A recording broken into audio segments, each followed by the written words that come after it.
Dan di tengah kekacauan ini terjadi lagi tuh satu kejadian yang dianggap paling ekstrim dari seluruh rangkaian kasus ini. Nah, kasus kali ini menunjukkan ke polisi kalau pelakunya ini makin berani. Nggak takut tuh dia sama polisi. Gua heran ya, ada satu kasus nih yang kejadiannya itu udah lebih dari 130 tahun lalu. Sampai sekarang masih banyak yang membahas, meneliti, bahkan makin banyak tuh teori-teori liar yang keluar. Pelakunya ini nggak pernah ketangkep, bukti-buktinya banyak yang simpang siur, bahkan banyak yang hilang. Tetapi ya, karena hal ini justru malah membuat kasus ini makin banyak tuh dibicarakan orang. Jadi dalam video kali ini kita akan ngobrol santai tuh satu misteri legend dalam dunia kriminal modern, yaitu Jack the Ripper. Sesosok yang bikin gempar tuh satu wilayah di London dalam beberapa bulan aja. Yang mana semakin diselidiki ya, justru malah makin gak masuk akal tuh kasusnya. Oke, mari kita bahas aja di Kacamata Penjajah.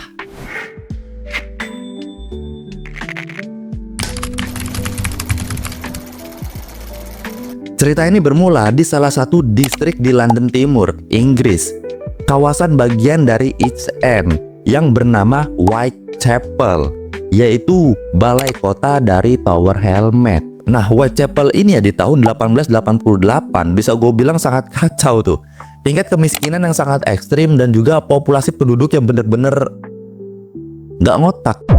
Kalau misalnya gue kasih gambaran ya, Whitechapel ini luasnya adalah 1,4 km persegi. Dan jumlah penduduknya, jumlah populasinya pada saat itu adalah sekitar 74.000 jiwa. Nah, kalau misalnya gue bandingin dengan salah satu kota terpadat di Indonesia, Jakarta Pusat contohnya. Jakarta Pusat itu luas kotanya 48 km persegi. Dengan total populasi ya, taruhlah dari data sebelumnya tahun 2024 ya, itu sekitar 1 juta jiwa. Jadi kalau misalnya gue hitung per 1 kilometernya, Whitechapel itu sekitar 50.000 jiwa per 1 kilometer per kilometernya. Dan Jakarta itu sekitar 20.000 jiwa per kilometer. Mungkin orang Jakarta Pusat bakal kebayang tuh gimana seseknya Whitechapel pada saat itu. Di Jakarta aja tiap mau berangkat kerja, mau pulang kerja aja macet. Apalagi di sana, yang bahkan populasinya itu 2 kalinya lebih dari Jakarta Pusat per kilometernya. Aduh, dari sini kita tahu lah seberapa padat Whitechapel ya. Dengan lorong-lorong sempit di setiap sudut kota, banyaknya rumah petak yang diisi oleh orang-orang susah dari berbagai macam latar belakang. Banyaknya imigran, pekerja-pekerja serabutan, dan orang-orang yang cuman mikirin hari ini doang. Besok, urusan nantilah. Yang penting hari ini gue makan. Nah, karena kondisi yang sangat keras ini ya, akhirnya mau nggak mau tuh banyak aktivitas malam yang dilakukan, cuman untuk bertahan hidup. Terutama untuk para wanita. Ya kalian paham lah ke arah mana ini maksudnya ya. Nah, para wanita ini ya bekerja tuh di jalanan atau berbagai macam lorong, dimana membuat mereka itu rawan karena tempatnya sangat gelap dan sangat sepi. Nah, karena memang untuk sistem penerangan ya waktu itu tuh benar-benar masih jelek, masih belum banyak lampu jalan yang terpasang, dan juga kondisi kabut di London yang sangat tebal. Kalau misalnya gue kasih gambaran ya, lu berdiri di sini, lu pas-pasan sama orang, 5 meter setelahnya lu udah nggak bakal bisa ngelihat mukanya dengan jelas. Nah, begitulah untuk gambaran kondisi di Whitechapel ya. Sekarang kita masuk tuh ke urusan polisinya. Dimana polisi di London ya, pada saat itu tuh terbagi menjadi 2, yaitu Metropolitan Police dan juga City of London Police. Yang mana mereka ini mempunyai wilayah-wilayah sendiri, yang membuat koordinasi mereka itu nggak klop. Karena hal itulah ketika ada masalah di Whitechapel ya, ini jadi sulit diselidiki tuh, karena lembaga A dan lembaga B ini malah ribet, nggak sinkron.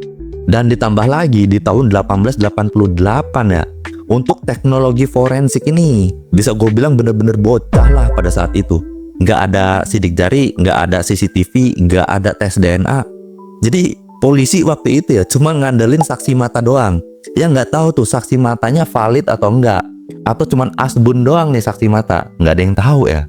Nah, di tengah kondisi ini ya muncullah serangkaian insiden yang mana para polisi, wartawan, dan berbagai macam media beserta orang-orang di sana berpikir kalau ini bukan kerjaan orang biasa.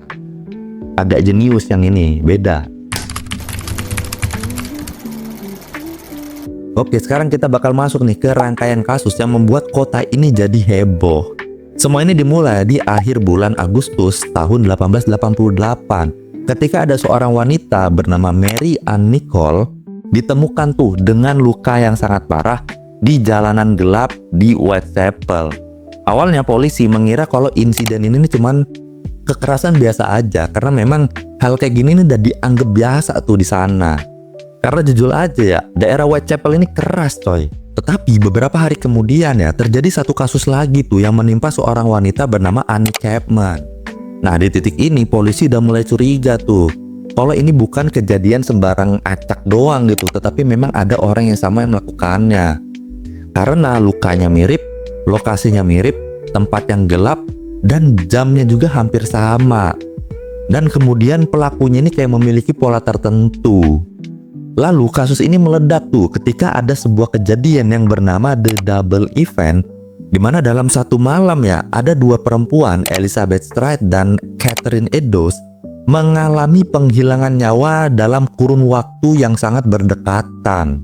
Kalau dilihat dari kondisinya Elizabeth, kelihatan tuh kalau pelakunya ini kepergok dan harus buru-buru kabur.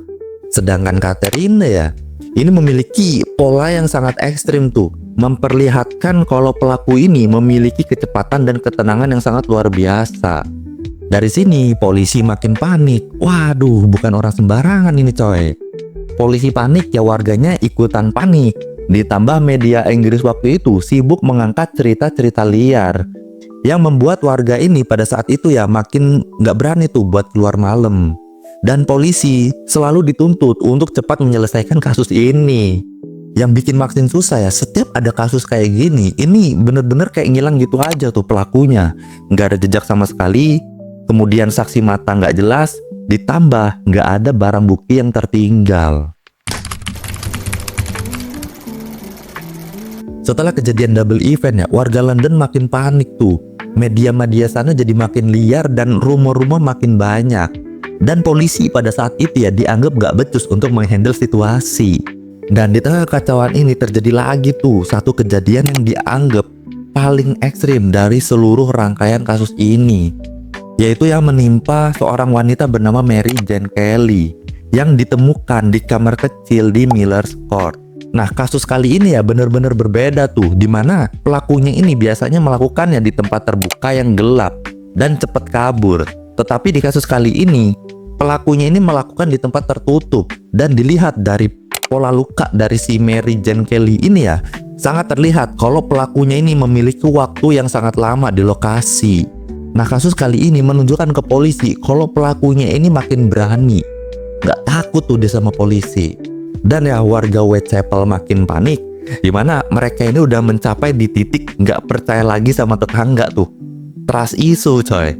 Dan untuk media di sana ya malah setiap harinya ini berlomba-lomba tuh untuk membuat judul yang paling heboh. Cuan. Nah, dari sinilah muncul nama yang sampai sekarang kita kenal ya, yaitu Jack the Ripper. Nama ini berasal dari surat yang dikirimkan ke kantor berita yang mana mengaku sebagai pelaku. Tetapi sampai sekarang keaslian surat Dear Boss masih diperdebatkan tuh. Tetapi ya media langsung make nama itu karena dianggap dramatis dan menjual banget. Kemudian ada beberapa surat lagi tuh kayak Susi Jaki, dan yang paling terkenal itu adalah From Hell. Ada yang bilang ini asli, ada yang bilang ini hoax, tapi satu hal yang pasti ya, publik makin panik, polisi makin pusing coy. Selain minimnya teknologi forensik pada saat itu ya, ditambah koordinasi antar lembaga kepolisian yang nggak sinkron, kemudian saksi mata yang simpang siur doang, nggak jelas ini bener atau enggak, valid atau enggak ya. Kemudian ditambah tekanan pemerintah dan warga setempat, makin pusing jadi polisi saat itu coy. Semua ini membuat penyelidikan seperti jalan di tempat tuh. Dan ada beberapa detektif ya yang mengatakan kalau pelakunya ini sangat paham dengan pola patroli polisi dan sangat paham juga dengan celah-celah di Whitechapel, sehingga dia dapat bergerak dengan sangat cepat dan menghilang begitu aja. Sekarang kita bakal masuk nih ke sesi yang paling sering diperdebatkan. Siapa sebenarnya Jack the Ripper? Selama lebih dari 1 abad lebih ya, Puluhan nama ini diajukan tuh sebagai tersangka. Cuman di sini gua bakal ngambil 3 aja nih pelaku yang paling mungkin. Yang pertama adalah Montagu Druid, yang merupakan seorang pengacara dan seorang guru sekolah yang menghilang tuh dan ditemukan meninggal dunia beberapa minggu setelah serangan terakhir. Beberapa pejabat polisi mengira tuh kalau dia ini pelakunya. Tetapi apa ada bukti? Tentu tidak. Mungkin cuman buat meredakan emosi warga aja kali ya. Ya biar reda dikit lah, pelakunya didapat nih. Kemudian yang kedua itu George Chapman alias Sofrin Klosowski, seorang pria yang dieksekusi mati setelah meracuni istrinya sendiri. Ya walaupun banyak yang bilang kalau dia ini melakukan kecenderungan kekerasan ya, tetapi pola serangan ini berbeda tuh dari Reaper. Dia pakai racun. Mage berarti coy. Dan yang terakhir adalah Aaron Kosminski, yang merupakan imigran Polandia yang tinggal di dekat lokasi-lokasi insiden. Dia memang punya gangguan mental tuh dan sempat dicurigai oleh polisi sebagai pelakunya. Tetapi karena nggak ada bukti yang kuat, sehingga Aaron ini nggak pernah tuh jadi tersangka resmi. Nah menariknya ya, nama Aaron Kosminski ini mulai naik lagi tuh di era modern sekarang. Yaitu pada tahun 2014 ya, ada seorang peneliti bernama Russell Edward yang melakukan analisis DNA dari sebuah selendang yang katanya ditemukan di kasusnya Catherine Eddowes. Kalau misalnya kalian ingat, Catherine Eddowes ini korban wanita yang terjadi di double event bareng dengan Elizabeth Stride. Nah, analis DNA ini disebut-sebut cocok tuh dengan keturunannya Aaron Kosminski. Kemudian di tahun 2025 ya, banyak tuh yang ngeklaim atau berita-berita yang mulai mengangkat lagi tuh klaim-klaim tentang analisa DNA dari Aaron Kosminski ini. Tapi sejauh yang gue cari ya, sumber-sumber yang gue cari di tahun 2024 sampai 2025 ini nggak ada tuh bukti atau penelitian ilmiah besar yang menyatakan atau pembaharuan dari analisa DNA ini, yes. Jadi ya masih simpang siur berarti. Ada ahli yang bilang kalau bukti DNA-nya ini valid, dan juga ada yang beranggapan tuh kalau selendangnya ini belum tentu berasal dari TKP dan tingkat kontaminasinya sangat tinggi. Jadi sampai sekarang ya, walaupun baik yang percaya Aaron Kosminski ini adalah pelakunya, pelaku dari Jack the Ripper, tetapi sampai sekarang nggak ada tuh kesepakatan universal dari dunia akademik dan juga investigasi sejarah. Yang artinya identitas Jack the Ripper sampai sekarang belum terungkap.